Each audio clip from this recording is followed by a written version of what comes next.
Qatar ലോകകപ്പ് Lionel മെസ്സിയുടെ ആരാധകർക്ക് സ്വപ്നതുല്യമായിരുന്നു. മെസ്സിയുടെ ചിറകിലേറിയാണ് അർജന്റീന ലോകകപ്പ് സ്വന്തമാക്കിയത്. ഒരുപാട് കാലത്തെ കാത്തിരിപ്പ് അവസാനിപ്പിച്ച് ലോകത്തിലെ ഏറ്റവും മികച്ച താരം ഫുട്ബോളിന്റെ നെറുകയിലെത്തുന്നത് അവർക്ക് കാണാൻ കഴിഞ്ഞു. ഫൈനലിൽ ഫ്രാൻസിനെ കീഴടക്കിയാണ് അർജന്റീന കിരീടം സ്വന്തമാക്കിയത്. ഏറെ സംഭവബഹുലമായ ഫൈനലിൽ 80-ാം മിനിറ്റ് വരെ 2 ഗോളിന് അർജന്റീന മുന്നിലായിരുന്നു. ഇതിനുശേഷം 2 ഗോളുകൾ തിരിച്ചടിച്ച് ഫ്രാൻസ് മത്സരത്തിലേക്ക് തിരിച്ചു വന്നു. വിജയമുറപ്പിച്ച ഘട്ടത്തിൽ ഫ്രാൻസ് 2ാമത്തെ ഗോളും തിരിച്ചടിച്ചപ്പോൾ അർജന്റീന നായകൻ മെസ്സിയുടെ മുഖത്ത് കണ്ടത് ഒരു ചിരിയായിരുന്നു. കഴിഞ്ഞ ദിവസം അതിൻ്റെ കാരണം മെസ്സി വെളിപ്പെടുത്തി. ഈ ടൂർണമെൻറ്റ് നിനക്ക് ജേതാവാകാൻ വേണ്ടിയുള്ളതല്ലെന്ന് ഫുട്ബോൾ എന്നോട് പറയുന്നത് പോലെ ഫ്രാൻസ് 2ാമത്തെ ഗോൾ അടിച്ച സമയത്ത് എനിക്ക് തോന്നി.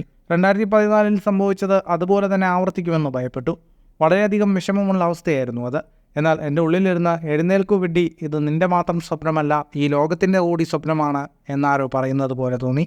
ഇതോടെ ഞാൻ എഴുന്നേറ്റ് നിൽക്കുകയും ഒരു ശക്തിക്കും ഞങ്ങളെ തടുക്കാൻ കഴിയില്ലെന്ന് ഉറപ്പിക്കുകയും ചെയ്തു. തൻ്റെ സ്വപ്നം എന്താണെന്ന് അപ്പോൾ ശരിക്കും മനസ്സിലായെന്നും മെസ്സി അടുത്തിടെ പുറത്തു വന്ന ഡോക്യുമെൻ്ററിയിൽ വെളിപ്പെടുത്തി. ഫുട്ബോൾ ലോകത്തെ കൂടുതൽ വാർത്തകൾക്കും വിശേഷങ്ങൾക്കുമായി സ്പോർട്സ് കഫേ ഇപ്പോൾ തന്നെ സബ്സ്ക്രൈബ് ചെയ്യുക.